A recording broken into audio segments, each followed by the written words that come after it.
How's it going, guys? Triple J here, and just going to show you some cool stuff. I came up with a solution maybe to when you're doing customs like this Ferrari, and you want to do a wheel swap, and you got your heart set on a certain kind of wheel, and you find them, and when you take it all apart and you go to put the wheel on, the axles aren't wide enough, or they're too wide.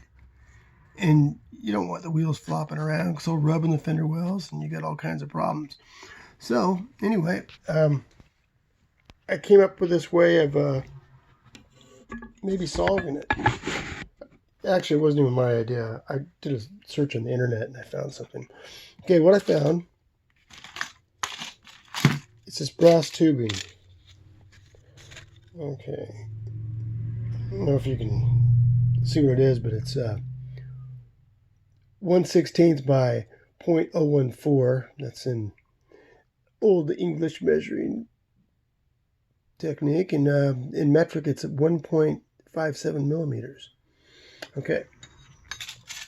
You're thinking, what do you want brass tubing for? Well, what we're trying to do is we're trying to, either extend or shorten the wheelbase of the axle. See, it's got a little hole in there. Fits perfectly. Can you guys see that? So the axle fit into that. Okay, I've already went ahead and decided to cut it. I shot a video before and shot the axle across the room and all kind of stupid stuff. So rather than making you sit through all that, I'll just show you what I did. Okay, basically I cut the axle, polish it first. Always polish your axles first, get the tips there. And then you put the wheels together and you hold them in one hand and then you cut it. What I used was my linesman pliers. These are some Kleins. Used to earn my living using these things as an electrician. But and DJing was a side job. I mean, I did that every weekend, electrician job. I could take it or leave it. But I needed to learn a solid trade in the event of when I became too old and, I couldn't entertain anymore. Okay, check it out. So, slider axle in the hole. And these wheels weren't very fast. I wasn't about to sacrifice a good set of wheels for this experiment. Okay. We got it in there. And we'll just assume that I measured correctly. This will work great. And then I just have to secure it to the chassis. There's a number of ways of doing that. You might have to drill out this below here, grind it or sand it or whatever. But you just need to secure it. Get this secured in there and you're set. And you can use wheels. Like this axle could have been really short. Now, here's a trick I just figured out. Actually, it was probably on the video too. I just forgot about it the first time. Get your axle where you want it and you go ahead and you crimp it. All right. A little extra umph there. Oh, look at that. Okay, that crimped it. Can you see the crimp? Let's take my word for it. This is probably not the best tool for that, but that's what I had. Now let's see if I can pull it. Oh shit! See if I can pull it off on the next one. Oh yeah, I left out the glue part. Loctite glue, ultra gel control, works pretty good. I use it on. It works well for metal and plastic, but you got to be really careful on the plastic. If it's an area that's going to be visible, it sometimes will burn the plastic. It melts it and stuff. Alright, so we just stick it in the hole here. And we try not to get this glue, oh crap, touching the wheel and the axle. Alright, so we got that on there. It's pretty good. Let's see if I can crimp this.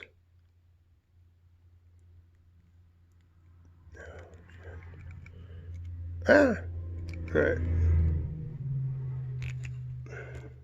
I think I'm missing the crimp. Idiot.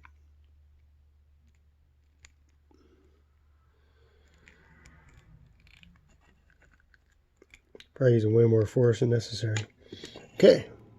Now that I've bent the crap out of it, obviously you want to use a less aggressive crimping tool, because now this is going to be not straight. Of course, you have that alignment, that chassis alignment tool, Craig, and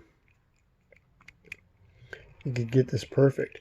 Okay, I just screwed this up by crimping it too hard. If I would have been less aggressive with it, this would have remained straight, and we would have had a good wheel thing. Anyway, that's the idea. This works. I mean, if you got nothing else and you got some tubing, a little bit of ingenuity and a little bit of experimenting, you can do it. So definitely try this out with wheels you don't care about. All right. Okay. You guys wanted to? Oh, Mike. In regards to your treasure hunt, congratulations. They were hard to find. I don't have my first super in here. When they first came out, I got lucky and I scored like 3 or 4 of them, and then I found them on eBay for cheap and got them before the price went up.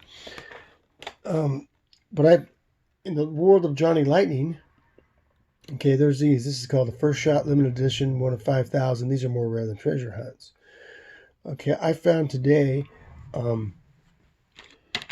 1958 MGA 1500 twin cam Roadster, and it was in one of these kits. And these are $20 all day long. I think these were like $7 in the shop new. The guy had a list for $3 with $5 shipping. I went through a store and he was getting rid of a bunch of his stuff, so I grabbed about 12 cars because he gave me a 50% off deal as well. I didn't get 50% off of this because it would have been $1.50 for 2 of these things. These are like really $20 a piece. Look up Barris Wildcat. I mean, these are expensive. I'm going to customize one of these things, but I'll wait till I'm better. All right, you guys. I also came up with a little thing I was messing around with. I've been building a lot of Holdens, and I finally, got to thinking about it. I was talking with Mark D, and, it's a shame to have such a nice car and then just destroy the interior, and how much do you gain by having that extra weight in there? Well, as you've seen from some of the statistics, it's negligible. So what I'm going to do is luckily I didn't throw my interiors away for these Holdens. I got them saved in here, but I did cut them to pieces, some of them. But I'm going to take the weight out and use this putty weight that I was telling you guys about. It's called tungsten putty weight. And Craig said he shopped for it, and it's expensive. Well, what happened is I got some of this stuff, and this is all dry and brittle. And this is very hard to work with. This sucked. And I finally kept getting batches of this dry shit, and I got really upset. And so I called him. And I said, I'm not going to order from you anymore if you keep sending me that dry putty. And the lady says, well, you got dry putty? And I told her, yeah, in the last 2 orders I've gotten dry putty, and I can't really work with it. It takes 10 times as long. She says, well, I'll replace every one of those that wasn't bad, even if you've already used it. And so I got a whole bunch of these in the mail. These go for like $10 a piece. It's 28.3 grams. And this weight is just fantastic. It'll go anywhere silly putty will go, and you stuff it in the same way, but this sticks and it holds pretty good. You don't have to glue it. I mean, check it out. It's like Stretch Armstrong, man. And it's got some weight. Check this out. I'll drop it. Listen to the sound. I mean, it's like a rock, and it's heavy. It's amazing. And so for cars with a slender nose, like this Mustang here, I mean, you can stick this putty up in the right spots, underneath in the dashboard or wherever you want to have it, exactly where you want it, so you get your weight distributed right. So, in my opinion, it's worth the money. But, for $20, oh man, I better like the car, and this build better be important. But, when it's all said and done, when you start putting a bunch of weight in these cars, if you just go and buy the stuff over the counter, you end up spending a lot of money, and it's, you just have to kind of figure out, what's your time worth versus, what can you afford.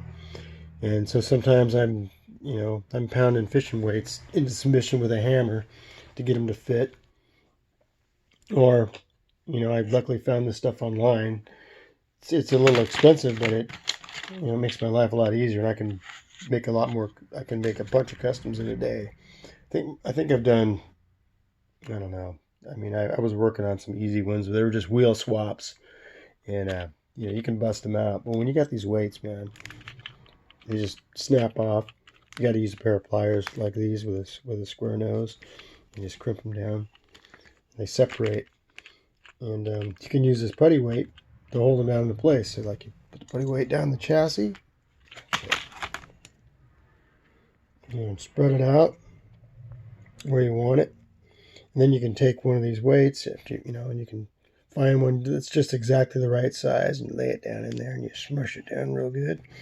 And then you can make a second layer if you want to get bold and change the center of gravity of the casting, but that's all fine. You know, that isn't always a bad thing. So that's pretty much that. I think that was all I was going to show you guys. But I just wanted to show you that brass tubing. I thought it was pretty cool because, I mean, when you're having to really struggle to find wheels for your builds and you find them and they're not the exact right size, this will give you a fighting chance for, you know, making an adjustment. And when I figure out the secret to get it just right, I'll let you know. I can probably straighten this out, to tell you the truth. I can, maybe with this.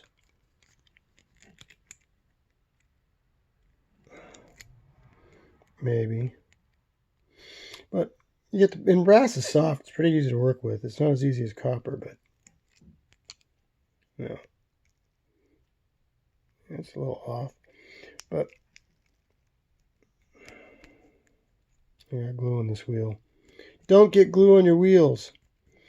You know, there's some solvents I'm sure you could put in there that would loosen it up. But thank God this was for demonstration. Okay, well, you guys have a good one. It's always fun getting a chance to chat with you, and thanks for checking it out. I hope I was helpful. Oh, I'm going to get that the shipment out really soon. I've got packing tape, got the box, and I just got to fit the cars in. And some of the cars, you know, they might end up getting wrapped in bubble wrap in order to make space, or I might have to cut the cards. But if the cards are real fancy, I won't cut them. And you know, write down on the card at least so you know what the car is.